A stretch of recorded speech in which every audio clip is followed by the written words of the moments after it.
நான் வாசித்ததை பாராட்டி அன்பர்கள் அன்பில் நன்றி நன்றி. வணக்கம் வணக்கம் வணக்கம் நன்றி. பிள்ளையார கும்பிடுறதுக்கே ஒரு விதிமுறை இருக்கு. எப்படி சாமி பாத்தீங்கன்னா இப்படித்தான் பாருங்க. மேலோகத்துல ஒரு முப்புறம் இருந்துச்சுங்க. முப்புறத்திலுமே அதாவது முப்புறம்ன்ற சொல்றோம்ல முக்கோட்டை முக்கோட்டையிலுமே 3 அசுரர்கள் இருக்காங்க.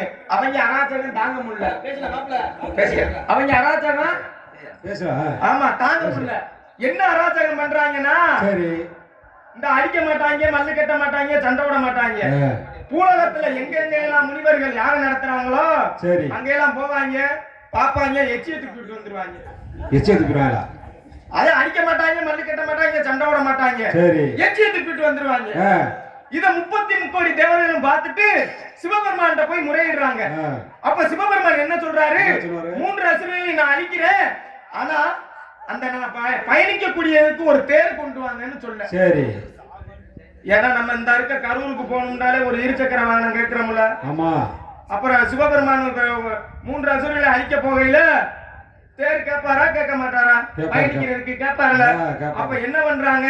அந்த கோட்டைக்குள்ள மரத்தால செய்யப்பட்ட தேர் போனாலும் எரிஞ்சு சாம்பலா போயிடும், தங்கத்தால வெள்ளியால செய்யப்பட்ட தேர் போனாலும் சாம்பலா போயிடும்.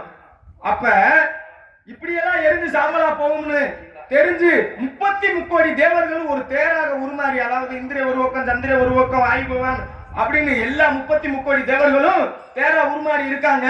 சிவபெருமான் ஏறி உட்காருங்க தாமசம். சரி அப்பதான் நம்ம கதாநாயகன் வராரு. யாரு? யாரு? பிள்ளை யாரு? பிள்ளை யாரு? ஆமா சரி வராரு, வந்து பாக்குறாரு. யாரு நம்மள பாக்குறானா? பாக்கல. சரி யாரு நம்மள பாக்கல. அப்ப உடனே என்ன பண்றாரு? இந்த தேர 33 தேவர்கள் இருக்காங்க பாருங்க, போய் அந்த தேர்ல 2 பக்கம் 2 அச்சாணியை கழட்டி விட்டு போறாரு. சரி அப்பதான் இந்திரன் பார்த்துட்டு சொல்றியா, என்ன கடன்பட்டு உடன்பட்டு சாமி கும்பிட நீ யாரா நூல் விழுந்து கும்பிடுன்ற மாதிரி நாங்க எப்பேற்பட்டு இந்த தேரை உருவாக்க நீ வந்து இப்படி பொசுக்குன்னு தேர அச்சாணியை கலட்டி விடுறைய. சிவபெருமானுக்கு பிள்ளை பிறந்திருக்கு வாரி யானை மாதிரி தும்பிக்கையும் புழுதாடி மாதிரி மதுரை வச்சுக்கிட்டுன்னு இந்திரனும் சந்திரனும் பேச, இது இந்த சிவ பிள்ளையார் காதல விழுந்துருச்சு. அந்த தண்டி காதல விழுகாம இருக்குமா? விழுகும்ல. சரி உடனே பிள்ளையார் என்ன கேட்கிறாரு? யாரா இந்த கூட்டத்துல என்னை ஏசுனவன்? யார் இந்த கூட்டத்துல என்னை ஏசுனவன்னு பிள்ளையார் கேட்கிறாரு. இந்திரன் சந்திரன் ஏத்துக்கிட்டாங்க. நான் தான் உன்னைய பேசுனேன். ஏன்டா நீ என்னைய பேசுன? நீ ஏன்டா தேர அச்சாணியை கலட்டி விட்ட? இந்த சின்ன பையில 2 கோழி குண்டுக்கு சண்டை விடுவாங்க பாருங்க, அந்த மாதிரி நீ ஏன்டா தேர அச்சாணியை கலட்டின?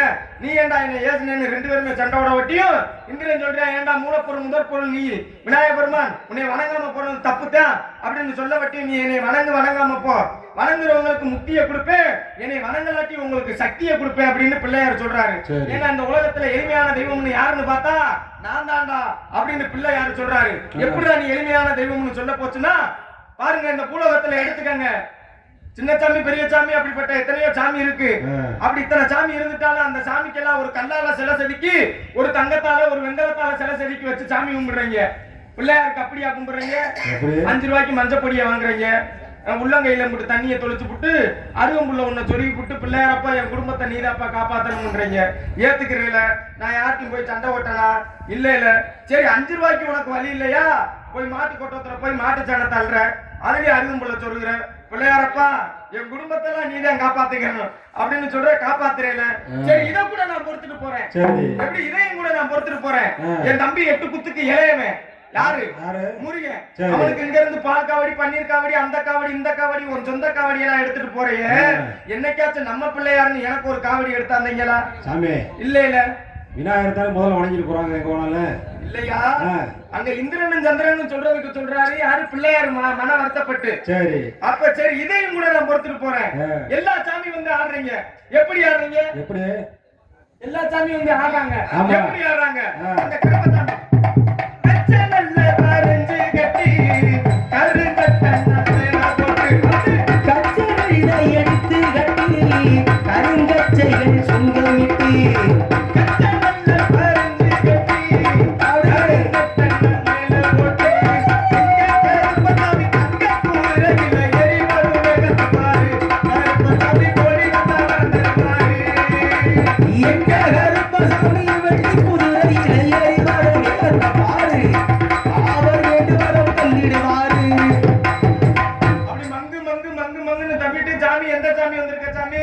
எங்களை ஆசீர்வாதம் பண்ணி எங்க குடும்பத்தை காக்கணும்னே நான் தான் சின்ன சாமி வந்திருக்கேன், பெரிய சாமி வந்திருக்கேன், கருப்பசாமி வந்திருக்கிறேன், மாரியம்மா வந்திருக்கேன்னு சொல்றீங்க.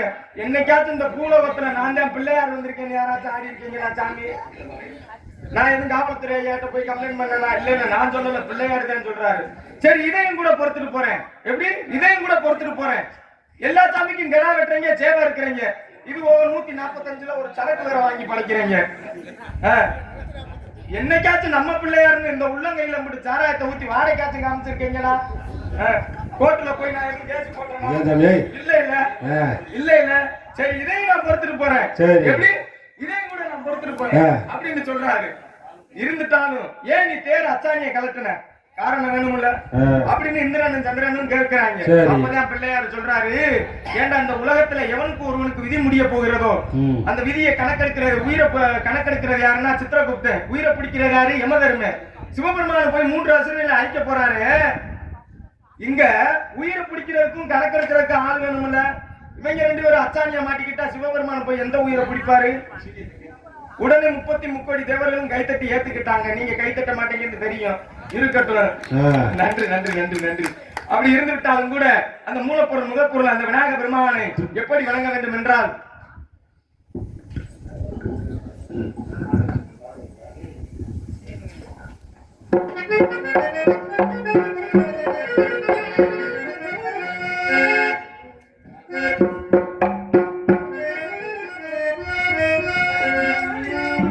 கலைவாணி தான் பெற்ற இருவெண்ணை மனம் கொண்ட கல்யாண மணபாலனே,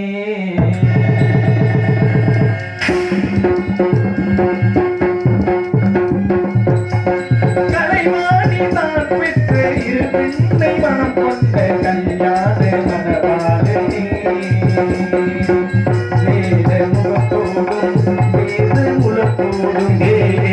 முகத்தோடும் வேத முலத்தோடும் மனவரை வளம் வந்த கணநாதனே, காளிவாணி தான் பெற்ற இரு பிள்ளை மனம் கொண்ட கல்யாண மணவாளனே,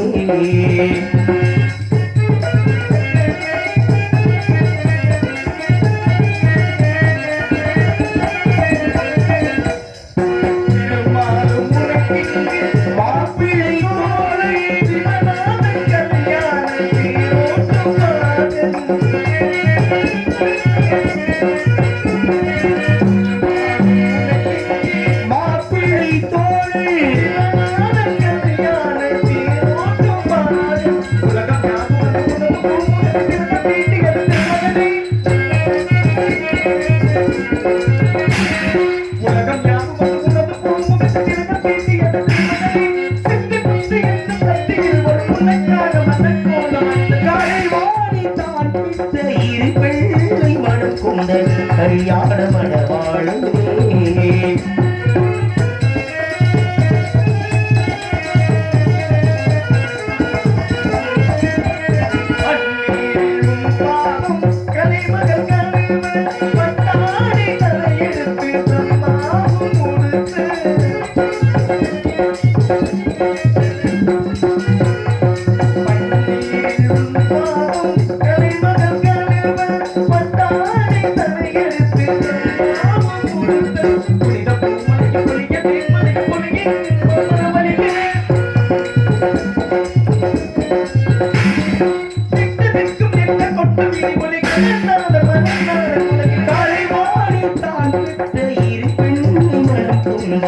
கல்யாண மணவாளனே,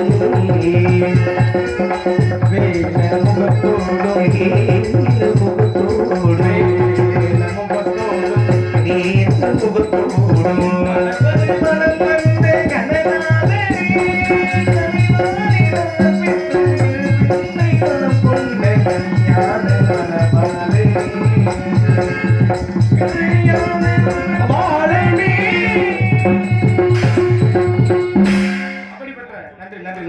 கைதட்டி பெருமைப்படுத்திய அத்தனை நல்ல உள்ளங்களுக்கும் நன்றி. அப்படிப்பட்ட மூலப்பொருள் முதற்பொருள் அந்த விநாயக பெருமானை வணங்கிவிட்டாலும் கூட கலியுக கடவுள் அந்த சபரிமலை ஐயப்பனை பாடி வணங்கிவிட்டு பின் காரியத்தை தொழுவோம். ஆக ஒரு விஷயத்தை சொல்லணும்.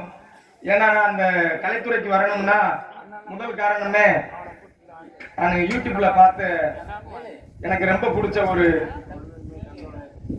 அன்பு அண்ணார் முத்தப்பா அவர்கள். ஏன்னா பேச்சின் சிகர் அவர், நடிப்பின் திகழம்.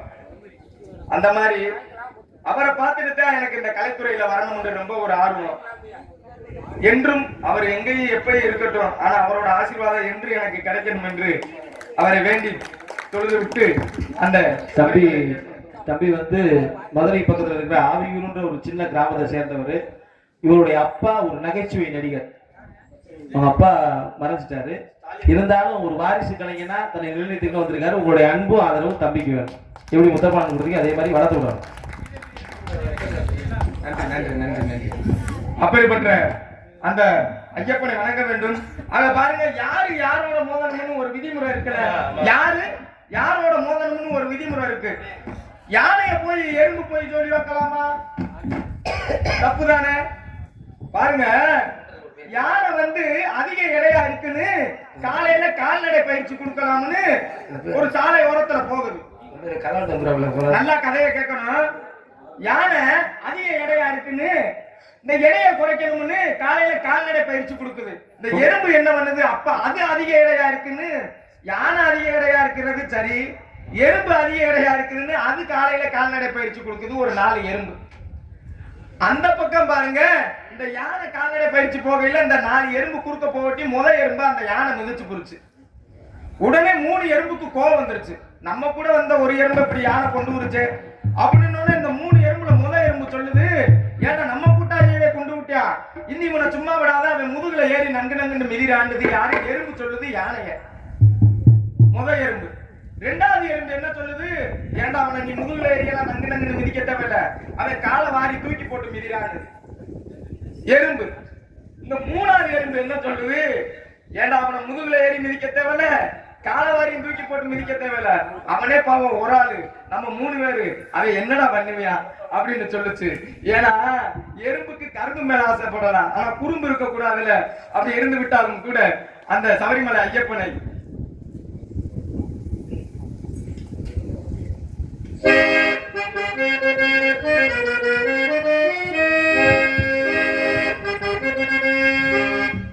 எங்கே மணக்குது சந்தனம், எங்கே மணக்குது ஐயப்ப சாமி கோவிலிலே சந்தனம் மணக்குது. எங்கே மணக்குது சந்தனம், எங்கே மணக்குது ஐயப்ப சாமி கோவிலிலே சந்தனம் மணக்குது. எங்கே மணக்குது சந்தனம், எங்கே மணக்குது ஐயப்ப சாமி கோவிலிலே சந்தனம் மணக்குது. என்ன மணக்குது மலையில், என்ன மணக்குது, என்ன மணக்குது மலையில், என்ன மணக்குது எங்கே மணக்குது சந்தனம், எங்கே மணக்காடு ஐயப்ப சுவாமி கோவிலிலே சந்தனம் மணக்குது.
சரணம் ஐயப்பா.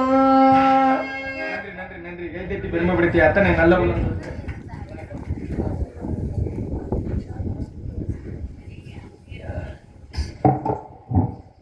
ஆக அந்த சபரிமலை ஐயப்பனை வாரி வணங்கி விட்டாலும் கூட நின்று கொண்டிருக்கும் நிலத்தின் குளிர்ச்சியும் நீண்டு உயர்ந்த வனத்தின் வனப்பகுதியும் காணும் போது இந்த தொண்டை நாட்டின் சிறப்புகளை என்னவென்று சொல்வது?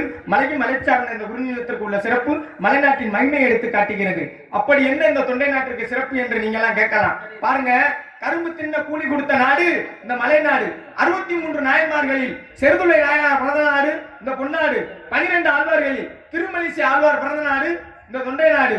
அவை கிழவிக்கு அதிகமாக நெல்லிக்கனி கொடுத்த நாடு இந்த மலை நாடு. இது மட்டுமல்லங்க, பறவைகள் என்றாலே 2 காலு தான். அது எந்த பறவையா இருக்கட்டும் 2 காலு தான். ஆனா 8 கால் பறவை சும்புல் வசிக்கக்கூடிய நாடு இப்பேற்பட்ட இந்த மலை நாடு. இந்த மலை நாட்டிலே இந்த நந்தவனத்திலே யார் இருப்பதாக இருந்து விட்டாலும் கூட இத்தனை சிறப்புகளையும் கண்டு ஒரு நாணம் கொண்டு நாட்டியம் ஆடுவது போல் என்னோட கற்பனை அந்த நதி ஓரத்துல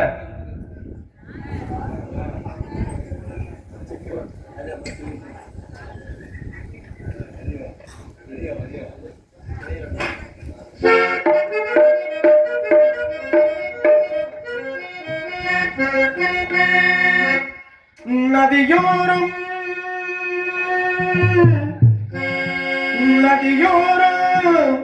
நானல் ஒன்று நாணம் கொண்டு நாட்டியமாடுது மெல்ல. ஆனந்தம் ஆனந்தம் என் சொல்லு